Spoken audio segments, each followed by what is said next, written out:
Hello everyone, welcome to all of you on my YouTube channel Manjeet science classes. So आज हम discuss करने वाले हैं chemical properties of haloalkanes के बारे में। लास्ट वीडियोस आई होप आपने देखी होगी, जिसके अंदर हमने डिस्कशन की है about physical properties and nature of CX bond, method of preparation of haloalkanes and haloarenes. So start करते हैं chemical properties of haloalkanes. Most important topic रहने वाला है हमारा ये, यहाँ से मोस्टली क्वेश्चन पूछे जाते हैं एग्जाम के अंदर। सो बेसिकली तीन टाइप की प्रॉपर्टीज़ होती हैं, जो तीन टाइप की केमिकल प्रॉपर्टीज़ होती हैं जो हेलो अल्केन्स शो करते हैं। First is nucleophilic substitution reaction, second is elimination reaction and third is reaction with metal. Nucleophilic substitution reaction जो हमारी है, इनके अंदर हम दो टाइप की रिएक्शन को पढ़ेंगे, दो टाइप के मैकेनिज्म को पढ़ेंगे basically, SN1 and SN2 mechanism. Clear. Second elimination reaction, जिसके अंदर हम हेलोजिनेशन या फिर डिहाइड्रोहेलोजिनेशन रिएक्शन को पढ़ेंगे। And third is reaction with metal, जिसके अंदर बहुत सारी नेमिंग रिएक्शन हमारी आएंगी, और जो नेमिंग रिएक्शन है इनको हम पहले जो नेम रिएक्शन वाली वीडियोस हैं उनके अंदर भी कवर कर चुके हैं। सो फर्स्टली हम डिस्कस करते हैं nucleophilic substitution reaction. So first of all name से ही क्लियर होता है हमें यहाँ पे, न्यूक्लियोफिलिक सब्स्टिट्यूशन मीन्स कोई भी एक न्यूक्लियोफाइल आएगा और जो न्यूक्लियोफाइल है वो सब्स्टिट्यूट कर देगा, हटा देगा किसी भी अदर स्पीसीज को और उसकी जगह पे खुद आ जाएगा। सो बेसिकली होता है क्या है, कौन सी रिएक्शन होती है nucleophilic substitution reaction? The reaction in which a stronger nucleophile displace a weaker nucleophile. वो रिएक्शंस जिसके अंदर एक स्ट्रॉन्ग न्यूक्लियोफाइल एक वीक न्यूक्लियोफाइल को डिस्प्लेस कर देता है, उन रिएक्शंस को हम बोलते हैं nucleophilic substitution reaction. Clear. For example हमने लिया एल्काइल हैलाइड या फिर हेलो अल्केन्स की हमने हाइड्रोलिसिस करवाई, हमने कोई भी एल्काइल हैलाइड लिया, से RX कोई भी एल्काइल हैलाइड है, इसकी हमने रिएक्शन करवाई वाटर के साथ, मीन्स इसकी हमने हाइड्रोलिसिस करवाई। अब यहाँ पे वाटर के पास क्या होता है, लोन पेयर होते हैं। बेसिकली यहाँ से जो OH है वो एज अ न्यूक्लियोफाइल बिहेव करेगा, बिकॉज जो न्यूक्लियोफाइल है, न्यूक्लियोफाइल क्या होते हैं, nucleus loving species, nucleus loving species होती हैं। मीन्स इनके पास इलेक्ट्रॉन होते हैं, इनको क्या चाहिए, पॉजिटिव चार्ज चाहिए, जहाँ पे भी पॉजिटिव चार्ज दिखेगा वहीं पे अटैक करेंगे। अब जो इलेक्ट्रॉन्स हैं न्यूक्लियोफिलिक सब्स्टिट्यूशन रिएक्शन के अंदर, जो न्यूक्लियोफाइल है वो इलेक्ट्रॉन रिच स्पीसीज होती है। सो या तो उसके पास लोन पेयर होंगे या फिर उसके पास नेगेटिव चार्ज होगा। क्लियर। दो टाइप के न्यूक्लियोफाइल हो सकते हैं हमारे पास। सो जो भी न्यूक्लियोफाइल अटैक करेगा वो यहाँ पे इस R ग्रुप के ऊपर अटैक करेगा और इस X ग्रुप को बाहर निकाल देगा। सो यहाँ से रिएक्शन क्या होगी हमारी, R के साथ न्यूक्लियोफाइल लग जाएगा, न्यूक्लियोफाइल था हमारा OH और X बाहर निकल जाएगा। क्लियर। अब ये हमारी होगी न्यूक्लियोफिलिक सब्स्टिट्यूशन रिएक्शन। अब जो ये रिएक्शन है ये दो तरीके से हो सकती है, मीन्स दो मैकेनिज्म को ये फॉलो कर सकती है। फर्स्ट मैकेनिज्म है SN1 and second is SN2। S means substitution, N means nucleophilic, 1 means unimolecular nucleophilic substitution reaction, and SN2, S means substitution, N nucleophilic and 2 is bimolecular nucleophilic substitution reaction। तो ये दो तरीके हैं, दो mechanism हैं जिनके through हम इस टाइप की रिएक्शन को प्रोसीड करवाएंगे, इस टाइप की जो रिएक्शंस है उनको हम सोल्व आउट करेंगे। क्लियर। बेसिकली यहाँ पे हमारे पास एक ग्रुप है, एक एलिमेंट है जो बाहर निकला है, ये होता है हमारा लिविंग ग्रुप, इसको हम बोलते हैं लिविंग ग्रुप, मीन्स जो लीव कर जाए, जो बाहर निकल जाए। क्लियर। बेसिकली X से रिप्रेजेंट करते हैं हम हैलोजन को, और हमने यहाँ पे क्या लिखा है, alkyl halide, means alkyl group के साथ कोई ना कोई हैलाइड है, कोई ना कोई हैलोजन है। अब हैलोजन क्या हो सकता है, हैलोजन हमारा हो सकता है क्लोरीन, ब्रोमीन, फ्लोरीन, आयोडीन, कुछ भी हो सकता है, क्योंकि ये हमारी हैलोजन फैमिली है, ग्रुप नंबर 17 पीरियोडिक टेबल के अंदर ये हैलोजन फैमिली है, तो ये X हमारा इनमें से कोई भी हो सकता है। अब लिविंग ग्रुप कौन सा अच्छा होगा, कौन सा बेटर होगा, वो डिपेंड करता है R और X का जो बॉन्ड है वो कैसा है। फॉर एग्जाम्पल अगर हम यहाँ पे कंसिडर करें, यहाँ पे लिया RF, RCl, RBr और RI। क्लियर। हमने ये चारों हेलोजन के साथ एल्काइल ग्रुप का बॉन्डिंग शो की। अब यहाँ पे हमने लास्ट लेक्चर्स के अंदर पढ़ा है, जब हम nature of CX bond discuss कर रहे थे और जब हमने डायपोल मोमेंट और पोलैरिटी का जो डिफरेंस था, पोलैरिटी थी, वो डिस्कस की थी, तब हमने बताया था कि कहाँ पे पोलैरिटी ज़्यादा है, कहाँ पे बॉन्ड वीक है, कहाँ पे स्ट्रॉन्ग है। और अगर फिर भी आपको नहीं पता तो हम ईजिली इसको समझ सकते हैं यहाँ से। जैसे ही हम पीरियोडिक टेबल के अंदर डाउन द ग्रुप मूव करते हैं तो जो साइज़ है एलिमेंट का वो इंक्रीज होता है। मीन्स फ्लोरीन क्लोरीन की कंपैरिजन में जो आयोडीन का साइज़ है वो ज़्यादा होगा। जितना बड़ा साइज़ होगा, न्यूक्लियस से जो एल्काइल ग्रुप है वहाँ तक का जो डिस्टेंस है वो ज़्यादा होगा। क्लियर? मीन्स जो बॉन्ड लेंथ है वो ज़्यादा होगी। मेरा कहने का मतलब है डाउन द ग्रुप जब हम मूव कर रहे हैं तो इनके बीच की जो बॉन्ड लेंथ है वो इंक्रीज हो रही है। बॉन्ड लेंथ इंक्रीज हो रही है। बॉन्ड लेंथ इंक्रीज हो रही है मीन्स जो बॉन्ड की स्ट्रेंथ है वो डिक्रीज कर रही है। जो बॉन्ड है वो वीक हो रहा है डाउन द ग्रुप, बिकॉज जितना लंबा बॉन्ड होगा उसको तोड़ना उतना ही इजी होगा। क्लियर? बॉन्ड स्ट्रेंथ कम है मीन्स बॉन्ड डिसोसिएशन एनर्जी कम होगी।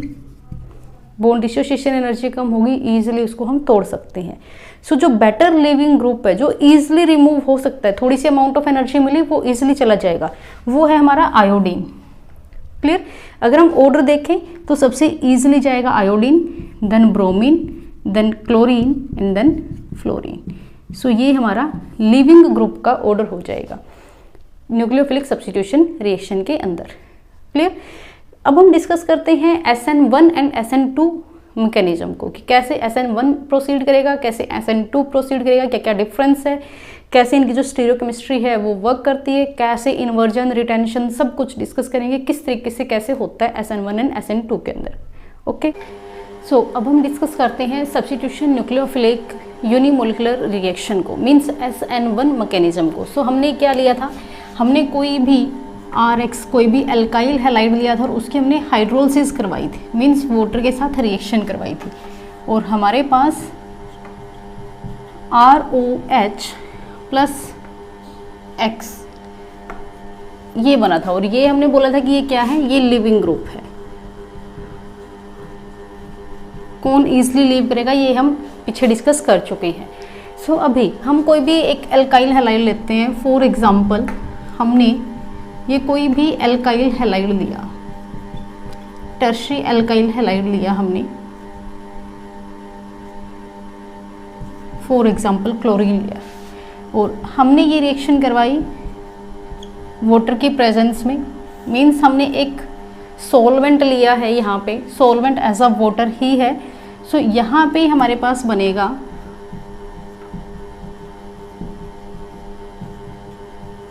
जो C और Cl के बीच का बॉन्ड है वो ब्रेक हो जाएगा और यहाँ पे लगेगा OH प्लस Cl नेगेटिव बाहर निकल जाएगा। ये हमारी होगी SN1 reaction, means nucleophilic substitution reaction unimolecular के केस में। अब देखो बेटा, यहाँ पे बहुत सारे क्वेश्चन अराइज होते हैं। फर्स्टली तो यहाँ पे ये भी नेगेटिव है और ये भी नेगेटिव है। अब ये नेगेटिव यहाँ से बाहर निकाल दिया, चांसेस थे कि ये दोबारा फिर अटैच हो जाता, बिकॉज जो हमारी SN1 रिएक्शन है, SN1 जो रिएक्शन है ये 2 स्टेप में होती है, 2 स्टेप होते हैं इसके अंदर।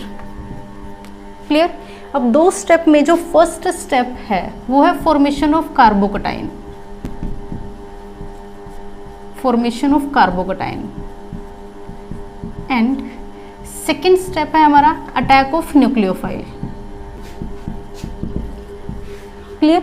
मीन्स पहले स्टेप के अंदर कार्बोकटाइन की फॉर्मेशन होगी और सेकेंड स्टेप के अंदर उस कार्बोकटाइन के ऊपर न्यूक्लियोफाइल अटैक करेगा।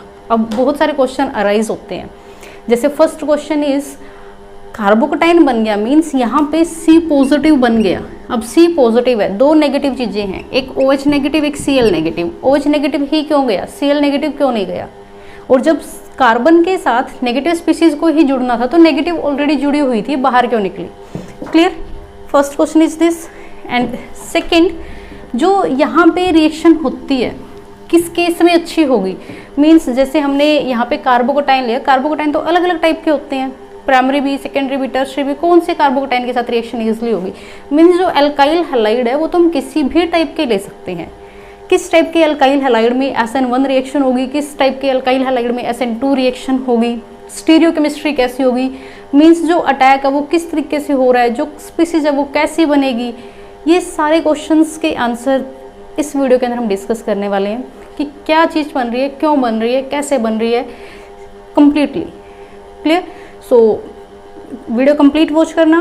देन अगर कहीं पे भी कोई भी दिक्कत आती है, आई होप कोशिश रहेगी मेरी कि कंप्लीट वीडियो के अंदर आपको कंप्लीट इन्फॉर्मेशन मिले, मीन्स SN1 SN2 कंप्लीट आपकी डिस्कस हो जाए इन्हीं वीडियोस के अंदर, आपको कोई इसके अलावा कोई और वीडियो देखने की ज़रूरत ना पड़े। बट फिर भी अगर कहीं पे भी कोई भी दिक्कत, कोई भी डाउट आपको रहता है, देन आप कमेंट कर सकते हो। क्लियर। सो डिस्कस करते हैं। फर्स्टली अब यहाँ पे जो ये रिएक्शन है ये 2 स्टेप में किस तरीके से हुई। पहला है formation of कार्बोकटाइन। Formation of कार्बोकटाइन first step means हमारे पास जो एल्काइल हैलाइड हमने लिया है, यहाँ से ये Cl बाहर जाएगा और यहाँ पे हमारे पास बनेगा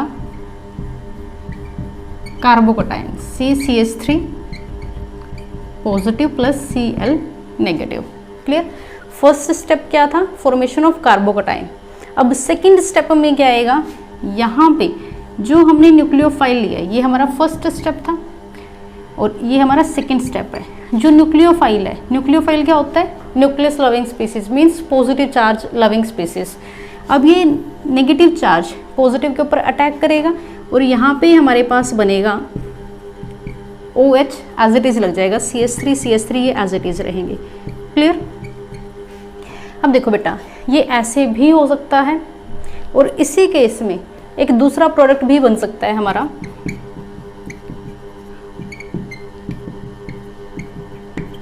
क्लियर।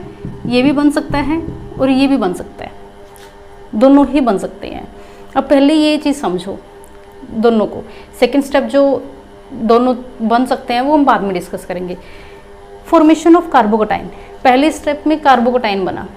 जो हमारा फर्स्ट स्टेप है फॉर्मेशन ऑफ कार्बोकटाइन वाला जो स्टेप है ये हमारा स्लो स्टेप होता है, स्लो स्टेप होता है। और जो स्लो स्टेप है उसको हम बोलते हैं रेट डिटरमाइनिंग स्टेप। जो रिएक्शन का रेट है वो हमारा डिटरमाइन होता है स्लो स्टेप से, क्योंकि फास्ट स्टेप तो जल्दी निकल जाएगा, जल्दी चला जाएगा। रेट किसके ऊपर डिपेंड कर रहा है, जो आराम आराम से हो रहा है। Rate means speed. Chemical kinetics के अंदर आपने पढ़ा होगा रेट ऑफ रिएक्शन के बारे में। सो जो रेट डिटरमाइनिंग स्टेप है वो हमारा फर्स्ट स्टेप है, मीन्स अकेला एक पहला स्टेप ही हमारा रेट डिटरमाइनिंग स्टेप होगा। अब इसके अंदर देखो, जो रेट डिटरमाइनिंग स्टेप है फर्स्ट स्टेप है।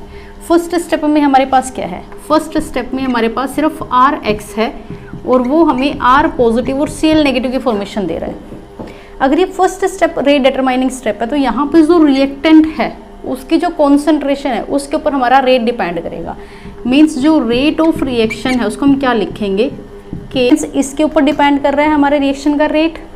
क्लियर। एक ही रिएक्टेंट है, एक ही मॉलिक्यूल है, so that's why this type of reaction are known as unimolecular reaction. जो मोलिकुलरिटी है रिएक्शन की वो 1 होगी।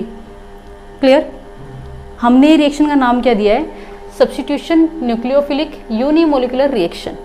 सब्स्टिट्यूशन क्यों दिया, क्योंकि एक न्यूक्लियोफाइल दूसरे को सब्स्टिट्यूट कर रहा है, हटा रहा है, रिप्लेस कर रहा है। क्लियर। यूनिमोलिकुलर क्यों बोल रहे हैं, क्योंकि जो रिएक्शन का रेट है वो ओनली एक ही मॉलिक्यूल के ऊपर डिपेंड कर रहा है, ओनली Rx के ऊपर, एल्काइल हैलाइड के ऊपर डिपेंड करता है, न्यूक्लियोफाइल के ऊपर डिपेंड नहीं करता, क्योंकि फर्स्ट स्टेप के अंदर ओनली एक एल्काइल हैलाइड ही है हमारे पास। SN2 के अंदर कहानी चेंज हो जाएगी बेटा। जो RDS है रेट डिटरमाइनिंग स्टेप है वो ओनली फर्स्ट स्टेप के ऊपर डिपेंड करता है और फर्स्ट स्टेप हमारा होता है फॉर्मेशन ऑफ कार्बोकटाइन। क्लियर। ओनली कार्बोकटाइन की फॉर्मेशन। न्यूक्लियोफाइल का जो केस है वो सेकेंड स्टेप में आता है। यहाँ पे न्यूक्लियोफाइल अभी तक नहीं आया है, न्यूक्लियोफाइल सेकेंड स्टेप में आएगा। हम बात कर रहे हैं फर्स्ट स्टेप की। फर्स्ट स्टेप में ओनली कार्बोकटाइन की फॉर्मेशन हो रही है और वो एल्काइल हैलाइड से हो रही है। इसके अंदर सिर्फ एक एल्काइल हैलाइड ही रिएक्टेंट है जो रेट के अंदर पार्टिसिपेट कर रहा है। So that's why this type of reaction is known as unimolecular reaction. Clear. इसको हम फर्स्ट ऑर्डर काइनेटिक्स भी बोलते हैं, फर्स्ट ऑर्डर काइनेटिक्स, क्योंकि यहाँ पे जो रिएक्टेंट है उसका जो ऑर्डर है वो 1 है। क्लियर। फर्स्ट ऑर्डर काइनेटिक्स भी इनको हम बोलते हैं। अब सेकेंड क्वेश्चन था हमारा कि जो न्यूक्लियोफाइल ने अटैक किया, OH नेगेटिव पिक्चर में आया है, Cl नेगेटिव हट गया। Cl नेगेटिव क्यों हटा? मीन्स जो Cl नेगेटिव है वो बाहर क्यों गया? वो जुड़ा रहता है इसके साथ।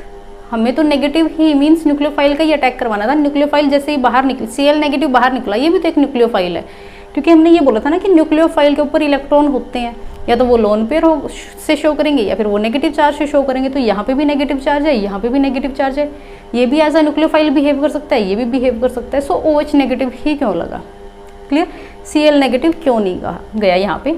सो बेटा हमने जो रिएक्शन करवाई है, SN1 रिएक्शन करवाई है, ये होती है in the presence of polar protic solvent. Polar protic solvent की प्रेजेंस में ये रिएक्शन होती है। अब बेसिकली होगा क्या, जो पोलर प्रोटिक सॉल्वेंट है ये क्या है? अब देखो बेटा, polar protic solvent, polar means जहाँ पे पोलैरिटी हो। पोलैरिटी का मतलब क्या होता है? Positive and negative charge induce हो जाएंगे, मीन्स डाइपोल होंगे, 2 पोल्स होंगे वहाँ पे। क्लियर? प्रोटिक का मतलब है प्रोटॉन होगा। मीन्स SN1 के अंदर हमने ऐसे सॉल्वेंट को लेना है जो पोलर प्रोटिक होंगे। फॉर एग्जाम्पल एसिड है हमारे पास, एसिड में भी हम ले सकते हैं इथेनोइक एसिड या फिर एसिटिक एसिड हम बोल सकते हैं, वाटर, अल्कोहल एक्सेट्रा। अमीन भी आ सकता है हमारे पास यहाँ पे, क्योंकि अमीन के अंदर भी NH2, NH3, अमोनिया के अंदर भी लोन पेयर भी होते हैं और वहाँ पे हाइड्रोजन भी होता है। सो ये हमारे एग्जाम्पल रहेंगे, मोस्टली इनकी ही प्रेजेंस में होगी हमारी SN1 रिएक्शन। अगर आपको वैसे देखने से SN1 रिएक्शन समझ नहीं आ रही कि यहाँ पे SN1 होगी, SN2 होगी, तो आप सोलवेंट आइडेंटिफाई कर लेना कि सोलवेंट कौन सा दिया हुआ है। इन सोलवेंट की प्रेजेंस में हमेशा SN1 रिएक्शन होगी, SN2 रिएक्शन ये कभी भी शो नहीं करेंगे। क्लियर? सो जो पोलर प्रोटिक सॉल्वेंट है इनके अंदर पोल्स होते हैं, मीन्स पोलर का मतलब है पोलैरिटी इंड्यूस करेंगे, और प्रोटॉन का मतलब है जिनके पास प्रोटिक का मतलब है जिनके पास प्रोटॉन होगा। अब काम क्या करते हैं ये जो पोल्स हैं, 2 पोल्स हैं, ये क्या करेंगे, जो हमारे पास RX है, R और X के बीच के बॉन्ड को ब्रेक करेंगे। जो पोल्स हैं, जो पोलैरिटी है, जिसको हम डाइलेक्ट्रिक कांस्टेंट बोलते हैं, जो पोलर प्रोटिक सॉल्वेंट है इनका जो डाइलेक्ट्रिक कांस्टेंट है वो ज़्यादा होता है। डाइलेक्ट्रिक कांस्टेंट मीन्स जो कार्बन और हेलोजन के बीच का बॉन्ड है उसको बॉन्ड को ब्रेक करने की टेंडेंसी। बेसिकली डाइलेक्ट्रिक का मतलब होता है बॉन्ड को ब्रेक करने की टेंडेंसी किसकी ज़्यादा है? सबसे ज़्यादा वाटर की होती है। क्लियर? सो यहाँ पे इस बॉन्ड को ये ईजिली ब्रेक कर देंगे। पोलर का मतलब है ये, पोलर का जो यूज़ है बेसिकली वो है यहाँ पे ये। अब प्रोटॉन क्या करेगा, जैसे ही R और X के बीच का बॉन्ड टूटा, इसके ऊपर नेगेटिव चार्ज, इसके ऊपर positive charge.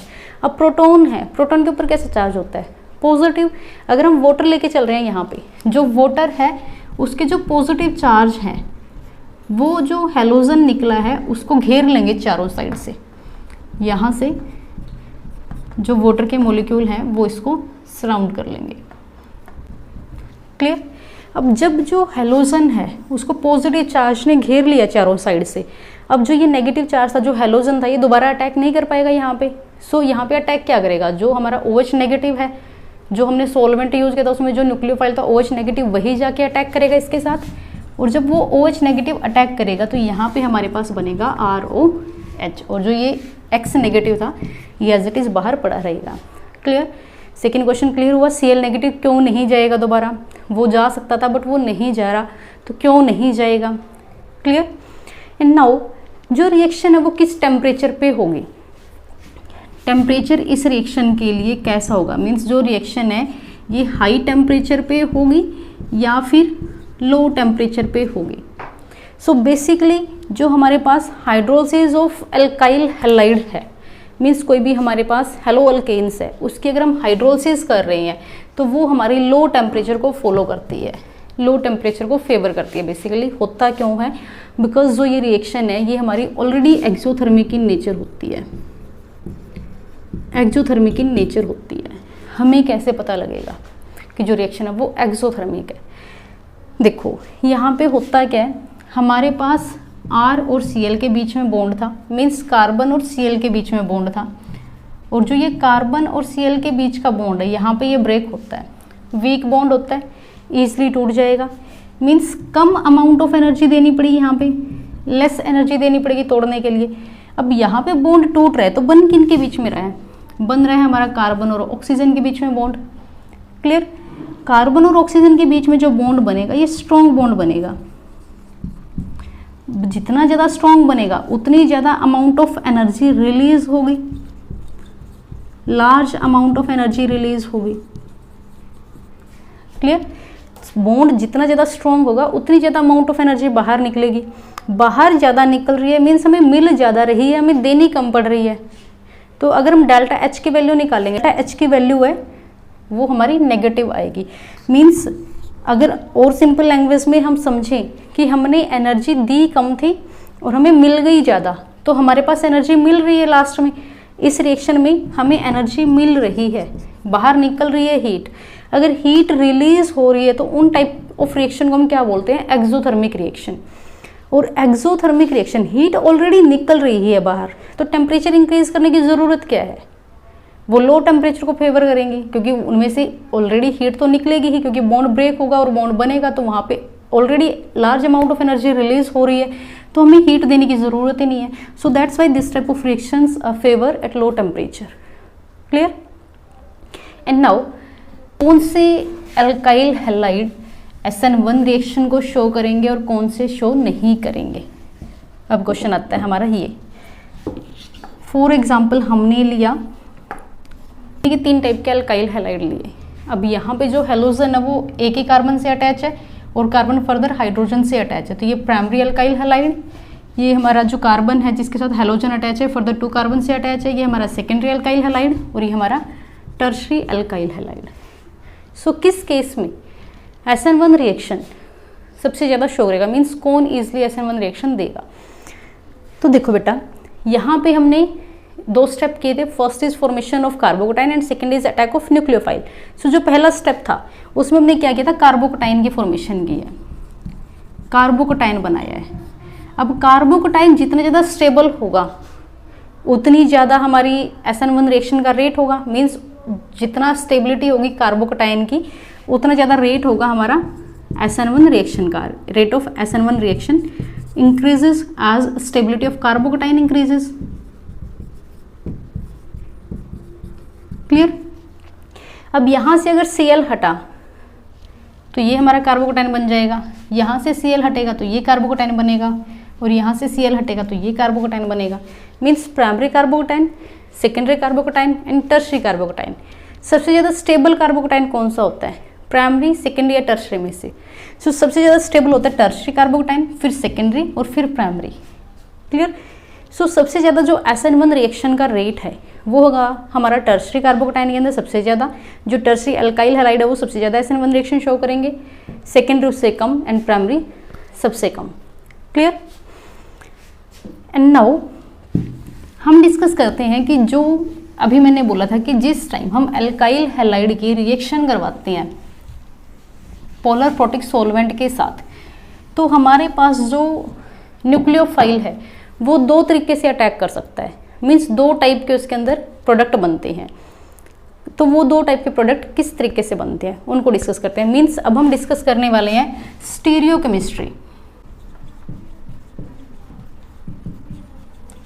Stereochemistry of SN1 reaction most important है। ये स्टीरियोकेमिस्ट्री कैसे होगी SN1 रिएक्शन के अंदर। Now stereochemistry of SN1 reaction. अब SN1 रिएक्शन के अंदर हमारे पास जो स्पीसीज बनी थी फर्स्ट स्टेप के बाद वो क्या थी, वो कार्बोकेटाइन थी। जो कार्बोकेटाइन बना है वो हमारा sp2 हाइब्रिडाइज कार्बोकेटाइन होता है, जिसकी जो ज्योमेट्री है वो होती है ट्राइगोनल प्लेनर। ये हमने जो हमारी स्पीसीज बनी है ट्राइगोनल प्लेनर है तो एक ही प्लेन में होगी। क्लियर? सो ये हमारे पास ज्योमेट्री है। फॉर एग्जांपल हम कंसीडर करते हैं हमारे पास जो RX था वो कुछ इस टाइप से दिखता था। ये हमारे पास Cl,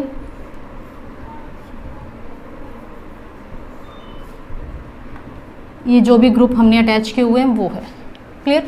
जैसे ही हमारे पास पोलर प्रोटिक सॉल्वेंट से इसने रिएक्शन की तो जो X है, जो Cl है वो बाहर निकल गया, यहाँ से जो बॉन्ड है वो ब्रेक हुआ और हमारे पास कार्बोकेटाइन की फॉर्मेशन हुई। ये हमारे वैकेंट ऑर्बिटल्स हैं, ये जो है ये वैकेंट ऑर्बिटल है।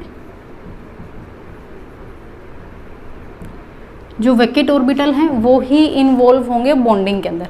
अब देखो, जो भी हमारे पास न्यूक्लियोफाइल है, जो भी न्यूक्लियोफाइल आएगा, फॉर एग्जांपल OH नेगेटिव हम ले रहे हैं, ये दो टाइप से अटैक कर सकता है, दो तरीके से।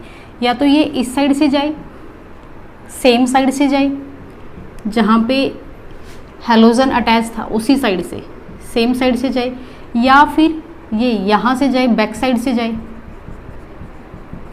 क्लियर?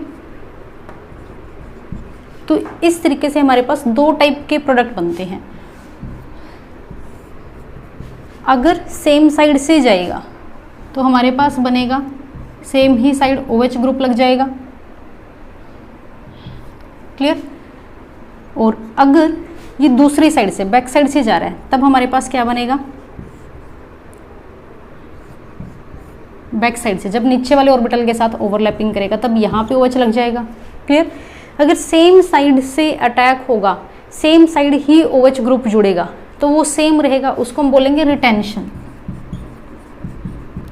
रिटेंशन मीन्स जो स्ट्रक्चर है वो हमारी रिटेन रही, जैसे पहले थी वैसे ही रही, बस यहाँ से Cl की जगह पे OH लग गया, तो ये हमारा रिटेंशन। अगर सेम साइड से अटैक होगा। अगर अपोजिट साइड से अटैक हुआ, पहले यहाँ पे OH था, अब यहाँ पे लग गया, या फिर मैं ये बोलूँगी यहाँ पे Cl था, यहाँ पे लग गया, उसका उल्टा हो गया, तो उसको हम बोलेंगे इन्वर्जन, उल्टा हो गया। क्लियर? अब दोनों ही बनते हैं, मीन्स दोनों टाइप से अटैक होता है in case of SN1 reaction.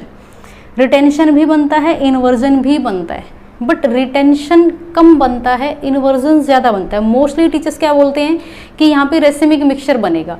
Racemic mixture बनता है बट 100% रेसिमिक मिक्सचर नहीं बनता। रेसिमिक मिक्सचर का मतलब होता है बेटा, मैंने एक वर्ड बोला है रेसिमिक मिक्सचर। रेसिमिक मिक्सचर के अंदर रिटेंशन प्लस इन्वर्जन होता है और 50-50% होते हैं, मीन्स 50% रिटेंशन बना, 50% इन्वर्जन बना। बट एग्जैक्ट 50-50% रिटेंशन इन्वर्जन नहीं होता। इन्वर्जन हमारे पास ग्रेटर देन 50% होता है और रिटेंशन हमारे पास लेस देन 50% होता है। रेसिमिक मिक्सचर बनता है बट 100% रेसिमिक मिक्सचर नहीं बनता। क्लियर? ये यहाँ से क्लियर रखना। मोस्टली टीचर्स आपको बताएंगे कि रेसिमिक मिक्सचर बनता है in case of SN1 reaction, but 100% racemic mixture नहीं बनता, ये चीज़ याद रखना। अब क्यों नहीं बनता? अगर हम ये चीज़ बोल रहे हैं कि नहीं बनता तो क्यों नहीं बनता, उसका रीज़न क्या है? अब देखो, मैंने बोला रिटेंशन कम बनेगा। रिटेंशन कम क्यों बनेगा?